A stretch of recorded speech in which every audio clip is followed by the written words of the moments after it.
of the first fest and how it came about that I got to meet with John in '74. Look, I'll sit down.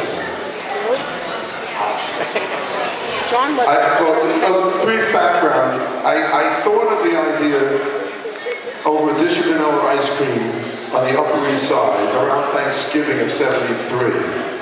And I said, you know, somebody should do something to celebrate the 10th anniversary of the Beatles' arrival in America. And literally, the word Beatlefest popped in my head over this dish of vanilla ice cream. And I had this vision of a convention in a hotel that people would get together who were Beatle maniacs like me, who would want to celebrate our love for the Beatles. And you know, I sat with the idea, and in January of '74, I said, all right, I'm going to do this, but I'm not going to do it without their support. I didn't think it was right, and I was going to do this. So the first two questions that everybody was going to ask me is, where and when? So, losing my voice a little bit. One second. He's all choked up, just telling the story. Yeah. I'm just talking too much today. Okay, one second.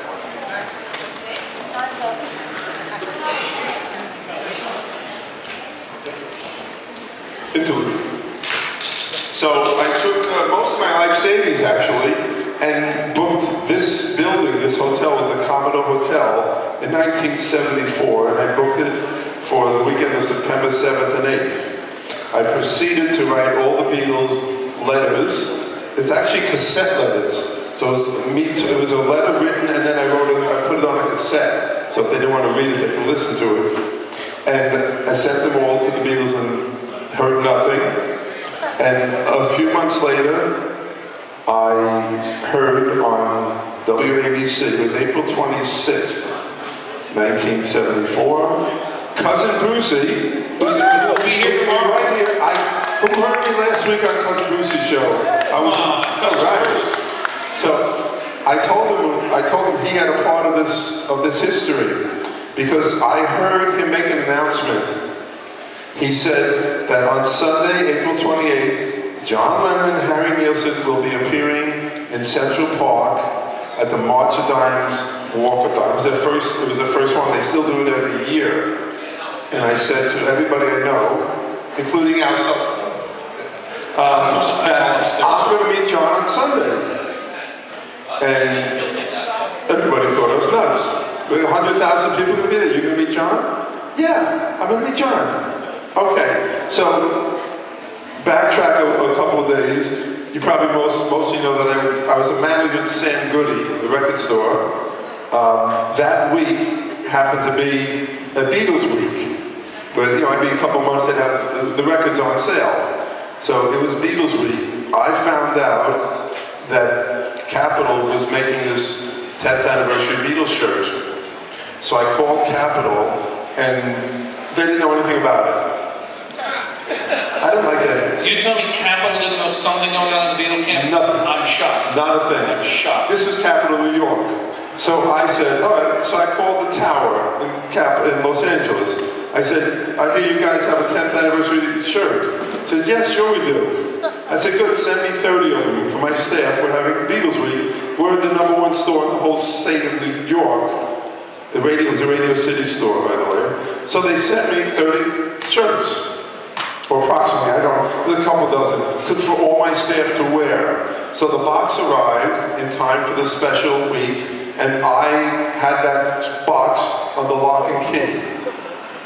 So only my staff had those shirts.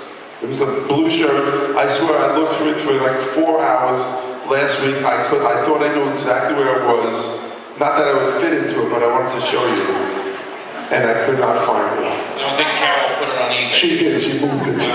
She moves a lot of things, she puts artwork and stuff. So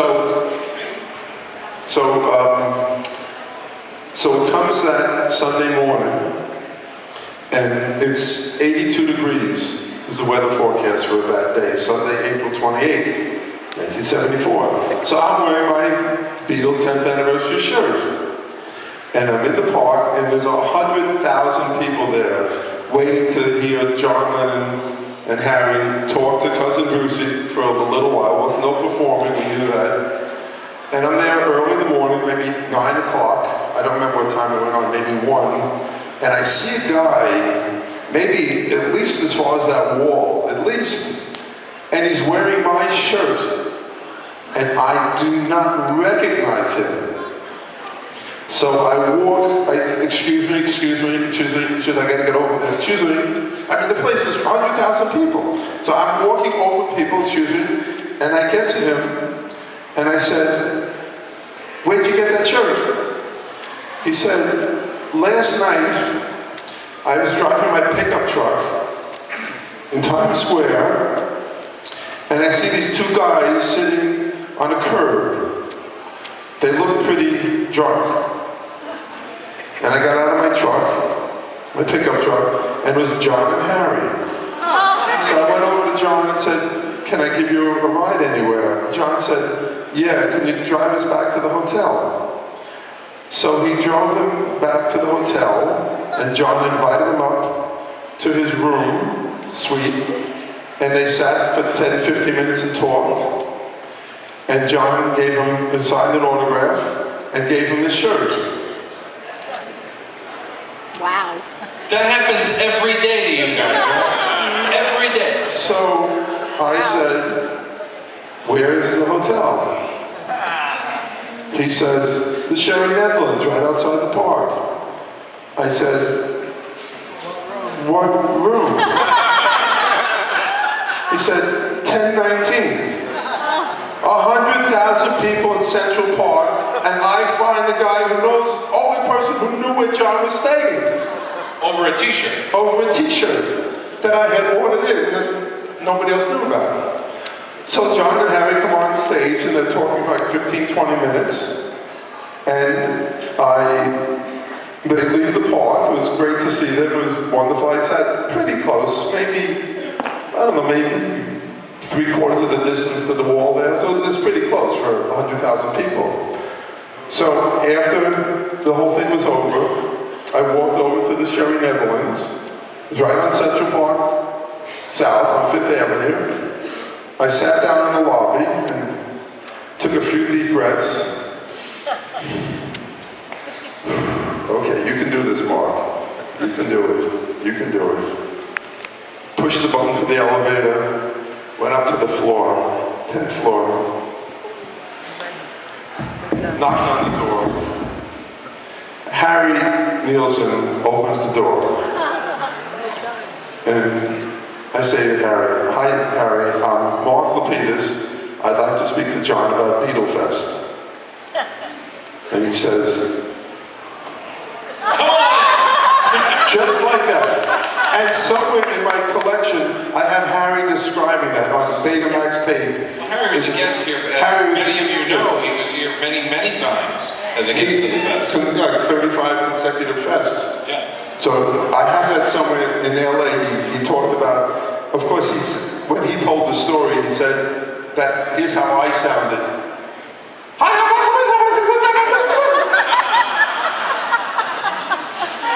So he let me in, and I'm sitting in the parlor and wait a few minutes, and all of a sudden John comes out. Now, 5 years before that, I met John at Abbey Road in July of '69, June '69, and I met him. I offered him my passport because we had the thin glasses, and they were let him in the country at that time, and I thought it was a nice gesture. I got his autograph, I took his picture. So like an idiot, I said, we met before. I don't remember. Wasn't a good icebreaker. But I sat down and I told him my whole idea that I wanted to have a convention and that I was planning to have one in a hotel. And they were going to have guests and music and memorabilia and talking about the Beatles. And after he heard the whole thing, he said, I'm all for it. I'm a Beatles fan too. And he got that. John Lennon, a Beatle fan. He got those words. I've said them a million times. I will never forget those words. I can actually see him saying it right now. I'm all for it. I'm a Beatles fan too. And when I mentioned the charity raffle that we would do, that I wanted to raise money for, he said, I have a guitar in my attic that I can sign. And he said, come back on Tuesday and come back to the suite and we'll talk some more and we'll get you hooked up and started.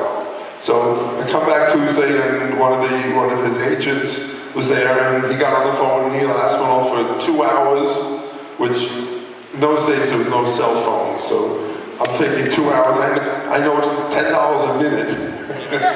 At home, the hotel's like more than that. And they're talking back and forth for 2 hours. And we got things going. And that's how it started. And then after that, people didn't look at me like I was so crazy anymore. And it just started to happen. And I got Ringo sent autographs a few weeks later. Thank you. And it was coming up to right before the show. And Tony King was Apple's representative, the vice president, said, have you gotten autographs from everybody? I said, no, just John and Ringo. He said, you didn't get anything from Paul and George? I said, no. So he goes back to John that day, and John calls Paul, and calls Ringo, and says, how come you haven't sent anything to Beatlefest? Oh, we didn't know about it. So it never got past the levels for them to know about it. So John said, you got to do it, you have to do something. So John had a guitar that Paul used, and John signed it, and said, this is Paul's guitar that he bought, I think, in Spain in 1966, and he signed it, and he got the tablet that George used in Sgt. Pepper, that he also signed, said this was George's tablet that he used in Sgt. Pepper, and we had all 4 items, and Tony brought them down. Well, I had the drumsticks. Tony brought the other ones down on the Saturday morning, right here in this hotel, and he tells me this. He says, John wants to come down tomorrow and pick the winner of his guitar.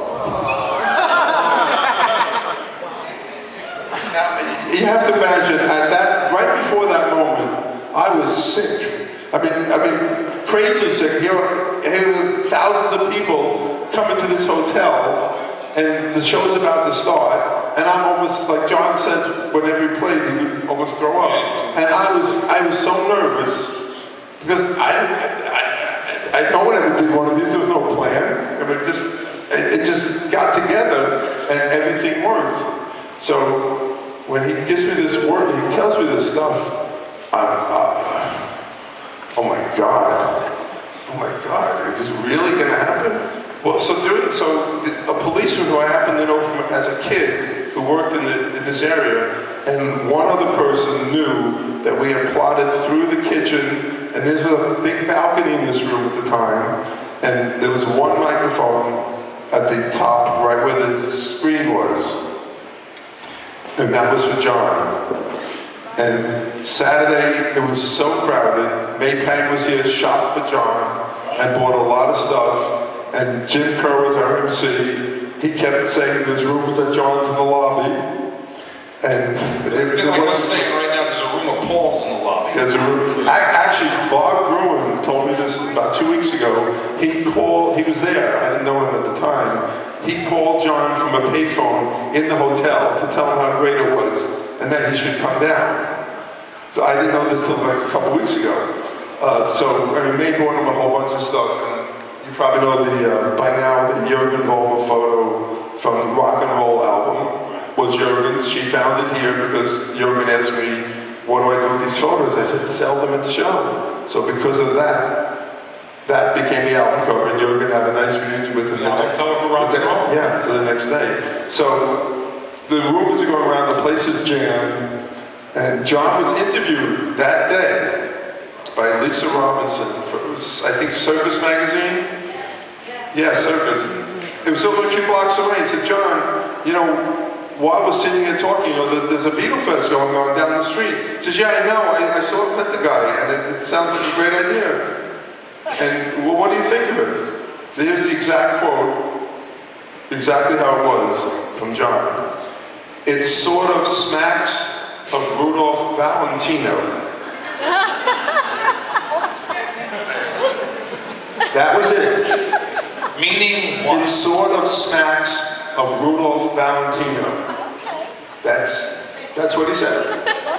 That's what it was. Well, that was his explanation of what it was. So I guess Sunday morning they woke up and they went upstate New York to the farm, and he didn't show up. But 40 years later, I'm still hoping that Paul and Ringo show up. Well, they're in town this week. They're in town this week. They're in town this week, so. You know, they're here in our hearts. I think every one of us knows that they're here in our hearts forever, and all four of them are in our hearts forever. And thanks to you that we have this world of Beatles fans, that we can share our common love for these guys that meant so much to us. And 50 years later to the day, we're here celebrating here at the same place. And I thank you all for coming. And it's a love. I really have a love for doing this. And I thank you for being here and sharing it with me. We thank you.